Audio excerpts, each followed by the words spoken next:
Yo, what's up guys, welcome back to my YouTube channel.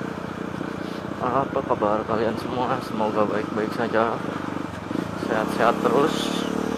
Ya, jaga kesehatan lah. Wait. Jalannya nimbul.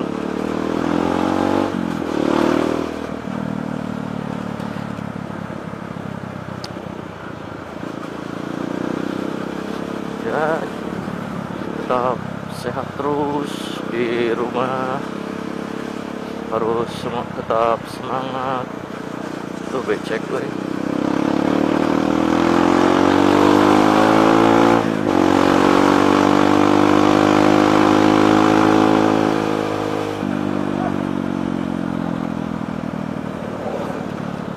Dan oke, kali ini gua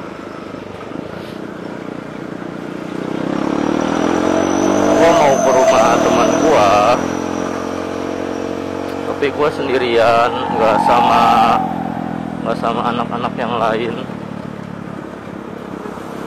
karena emang yang lain tuh pada ya dari dulu tuh pada ada urusan sendiri gitu.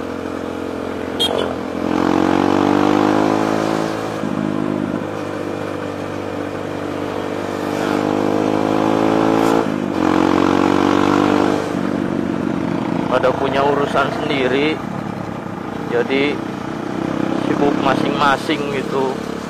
Ya udahlah, oke. Kebetulan gue sekarang emang lagi libur, jadi kegiatan gue kosong lah. Ya udahlah, kita iseng-iseng aja lah. Gabut, gue mau ke rumah teman, sekalian gue ngevlog gitu. Jadi mungkin paling hari ini akan ada polisi situ tuh. Hati-hati bro, jangan ngebut, kalem aja. Untung kagak ini polisinya.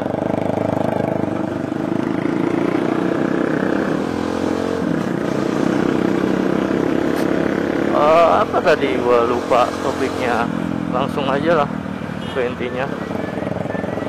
Jadi hari ini gua mau bahas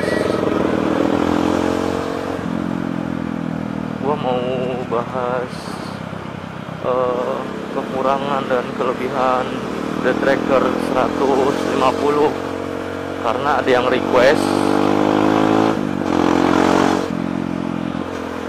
request di kolom komentar buat bahas apa sih kekurangan KLX di Tracker 150 itu. Jadi mungkin bakal gue bahas hari ini sekarang.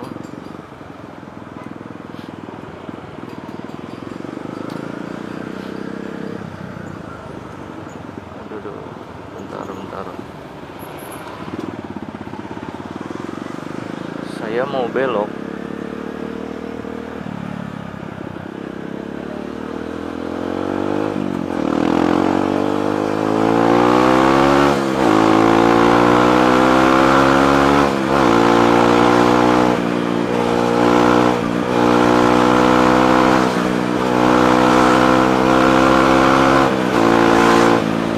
Gila gearnya, anjir. Ini kekuatan gear 520 gua kenceng banget sumpah.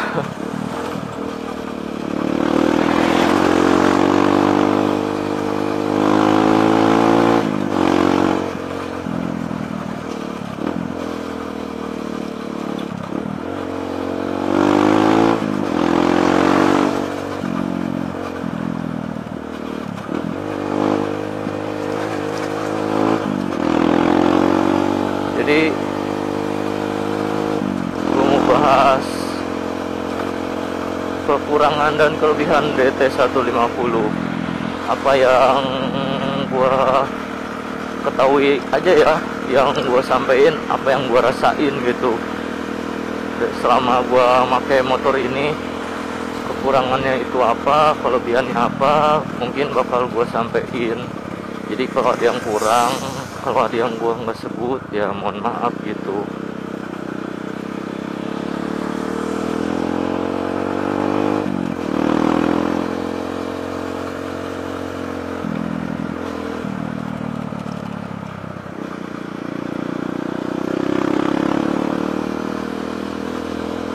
Oke, jadi oh iya bentar, gue lupa buat nyampein sesuatu.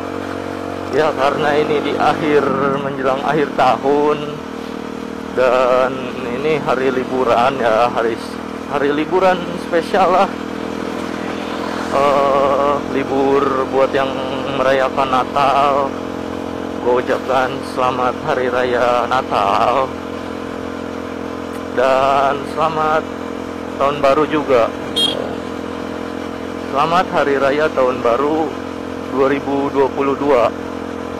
Semoga ya harapan kalian segera tercapai lah gitu, dan kalian bisa jauh lebih baik lagi dari tahun-tahun sebelumnya gitulah. Ini gua harusnya berpodcast di sini. Gua mau nyoba nih. Motor gua baru di servis tadi ya, karbunya dibersihin. Apa ada trouble atau enggak nih? Apa tenaganya makin loyo? Apa lebih enak? Harusnya gua nyobain betot gas nih.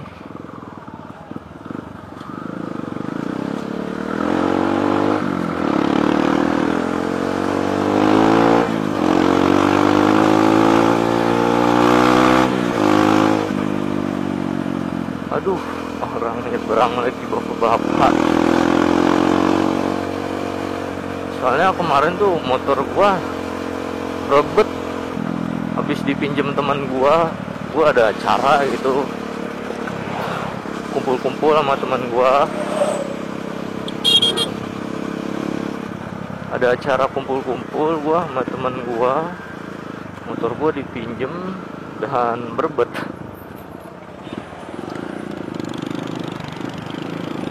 Gua nggak tahu gara-gara apa jadi berebet gitu motornya.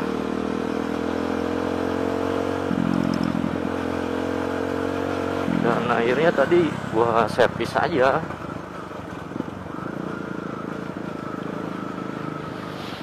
Ya, balik ke topik utama. Gua bahas dari kelebihannya dulu aja ya. Kelebihan The Tracker 150 yang gua rasakan selama gua pakai ini motor. Yang pertama, motor ini tuh gue suka karena motor ini tuh bodinya keren. Dia tuh kayak nggak perlu ganti body Gordon atau body KX segala macem gitu, karena body orinya aja juga udah keren gitu.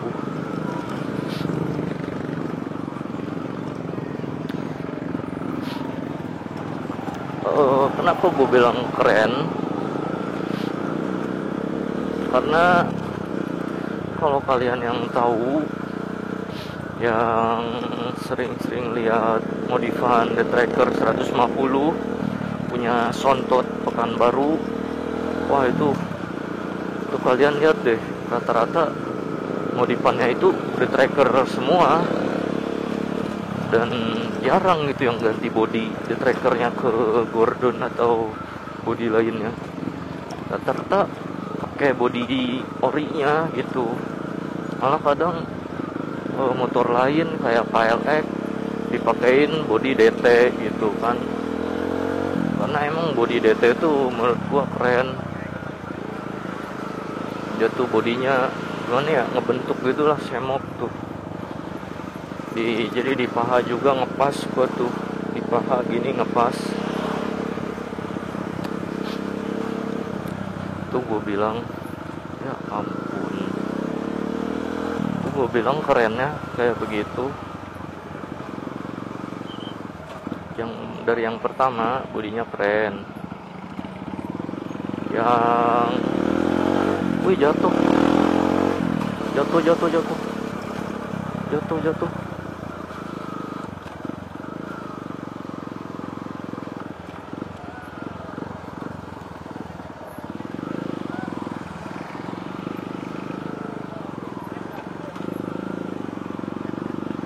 anjir, kecelakaan ya. Aduh, tabrakan anjir. Makanya bahan pelajarannya itu hati-hatilah dalam berkendara gitu. Jangan, ya ketahuin lah rambu-rambunya. Menurut gua yang terpenting dalam berkendara tuh feeling sih. Feeling lu harus main gitu.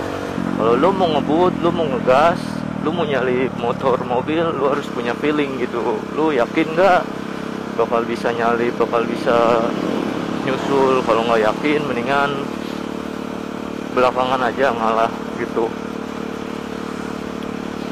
Sabarlah dalam berkendara tuh, intinya harus sabar, jangan emosian, jangan kepancing emosi gitu. Kalau bisa sih usahain begitu ya. Ini gue mau nolong juga kagok tadi. Gue mau ke rumah temen, takutnya keburu hujan.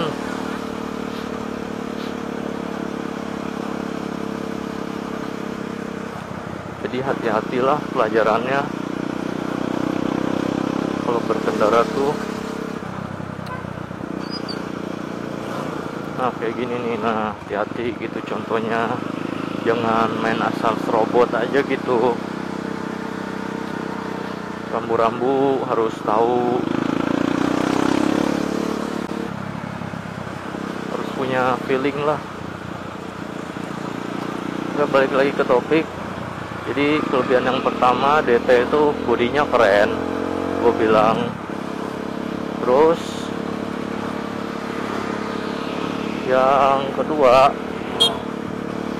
peganglah. Yang kedua, bodi DT tuh bodinya ringan dibanding yang lain, dibanding trail yang lain. Ibaratnya ya jatuhnya sama lah, DT sama KLX tuh ringan, bobot berat bodinya itu sama lah dibanding CRF sama WR. Kalau CRF kan dia lebih berat, bodinya lebih berat, sekitar 4 kilo itu bobot kosongnya, mungkin bobot oriannya. Bodi CRF tuh lebih berat 4 kilo. Dan kalau WR itu jangan ditanya. WR tuh motor 150 cc di kelas trail yang paling gue bilang. Kenapa paling berat, paling tinggi motornya, terus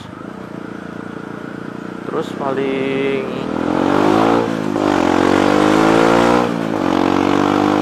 tenaganya juga paling gede dia dari yang lain.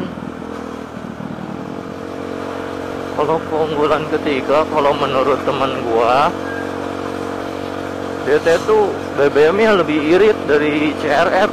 Kan aneh, gua juga heran. Harusnya kan CRF kan dia injeksi, harusnya dari segi BBM dia lebih awet dong dari DT. DT kan masih karbu. Kok bisa kata gua lebih irit DT? Soalnya teman gua punya CRF, punya DT juga, dia ngerasain gitu perbedaan motornya. Dia nyobain kedua motornya, dibawa ke Cianten. Kalau kalian yang sering nonton vlog gua tau lah Cianten tuh di mana.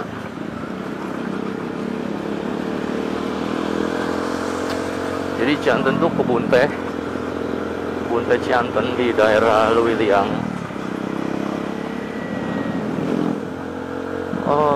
Jadi teman gue tuh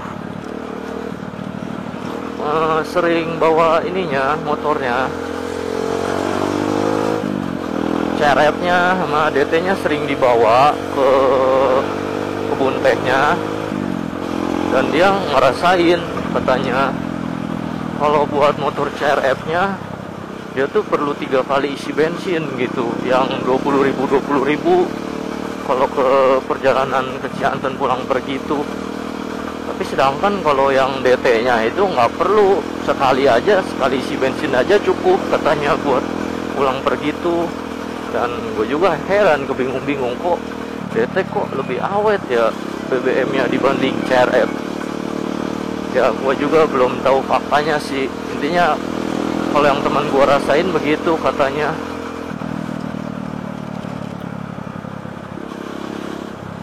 Lanjut ke kelebihan keempat. Kelebihan keempat yang gua rasain, DT itu enak buat harian. Ini motor enak buat daily drive, buat motor harian. Kenapa gue bilang enak? Karena emang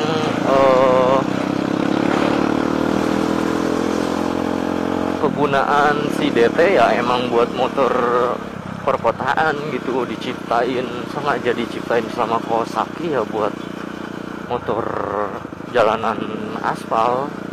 Jadi makanya lebih enak lah rasanya, feelnya tuh bahwa ini motor tuh nggak tahu kenapa deh, dari DT 150 tuh dari segi power tuh nggak balance lah powernya, terlalu kecil juga enggak, terlalu gede juga enggak gitu. Jadi enak buat dipakai harian, nggak terlalu ini, nggak terlalu jengat-jengat. Dan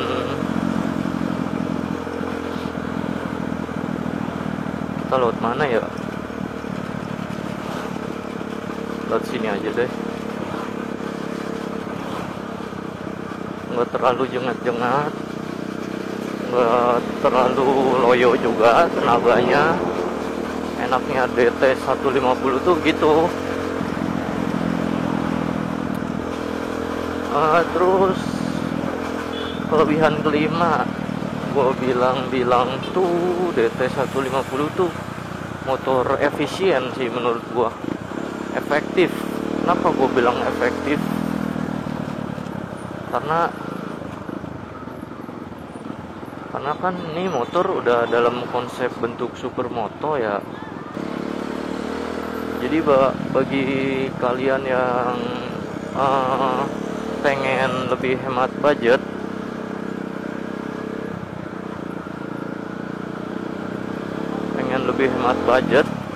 DT tuh rekomen menurut gua, karena udah dalam konsep bentuk supermoto, nggak perlu kalian ganti-ganti wheelset segala macam lagi gitu.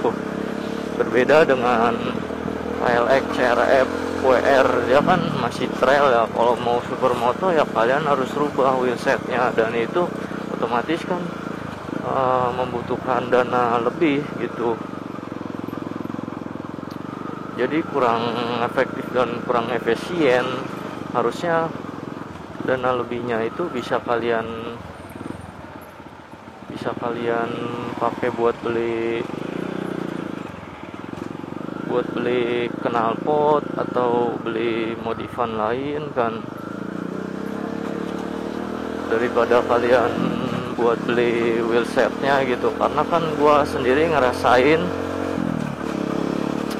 pas awal ngambil ini motor, gua sempet pakai wheelsetnya selama setahun lebih mah ada kali ya. Gua belum ganti-ganti, masih gua pakai wheelset Orion. Karena menurut gue sayang, baru beli langsung gue ganti. Kan masih fungsional juga wheelsetnya. Buat apa gue ganti? Udah dalam konsep bentuk supermoto juga kan, lebih efektif itu kata gue. Kelebihan ke-6 tuh, motor DT tuh tingginya relatif, nggak terlalu tinggi, nggak terlalu pendek, sedang. Woi minggir woi, anjir. Nah oke. Kenapa gue bilang relatif? Karena buat orang yang tingginya kisaran 160 sampai 170 tuh, intinya di bawah 170 itu masih sampai,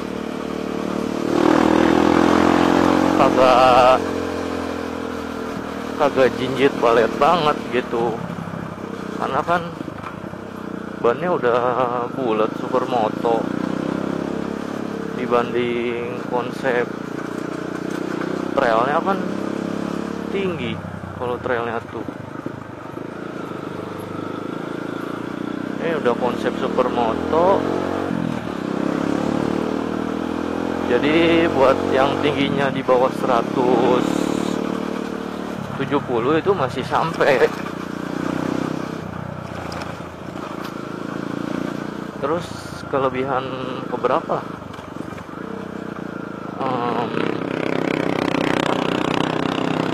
Kelebihan ketujuh. Kelebihan ketujuh tuh gua bilang GT 150 tuh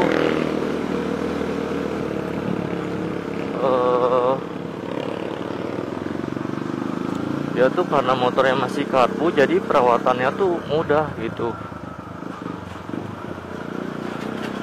Spare part yang disediakannya juga murah, nggak semahal yang kalian kira gitu. Buat misal kalau kalian mau motornya jengat-jengat juga kan cukup ganti karbu kan murah gitu, nggak semahal motor injeksi mungkin. Contohnya kayak misal kalian mau ganti CDI, ya tinggal ganti CDI kan murah, nggak semahal ecu. Benar gak ya kesini? Ini sih Pak, kalau ecu kan seingat gua harganya 1,3 deh. Kemana ya anjir? Sini ya? Apa salah gua? Kebalik kayaknya.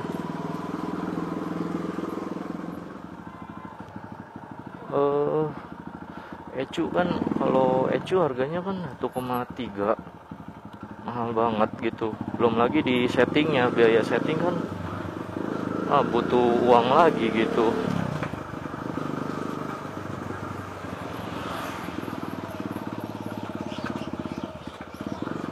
Kalau CDI harga berapa? 600 sampai 700 kalian udah dapat, nggak perlu setting-setting lagi gitu loh.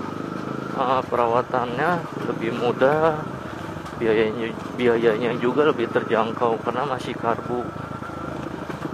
Terus apalagi kelebihan yang gua rasain, intinya nih motor menurut gua hampir sempurna sih, karena gila banget deh.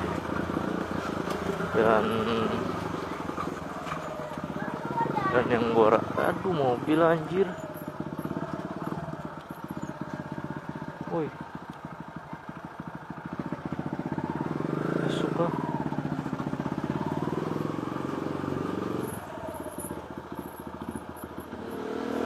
Menurut gue nih motor hampir nggak ada kekurangannya sih, jarang banget. Apa ya kekurangan yang gue temuin?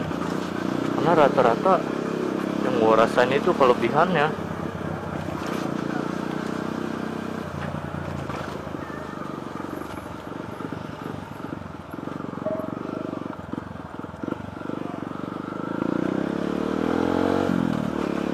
Rata yang gue rasain tuh kelebihannya. Ini motor jarang banget kekurangannya.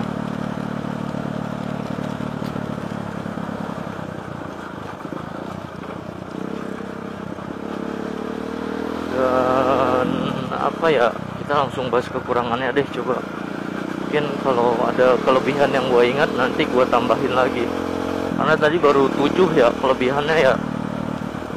Oke, kekurangannya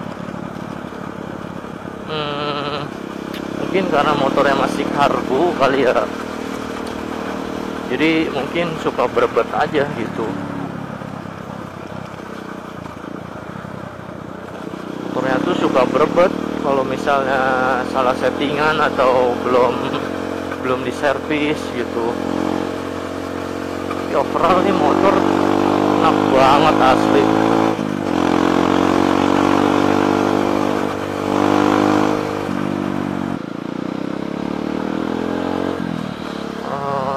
Apa kekurangan yang gue rasakan?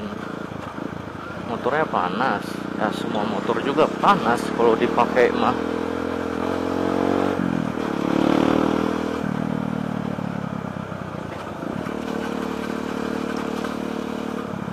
paling apa, joknya keras. Joknya keras mah semua motor trail juga keras joknya.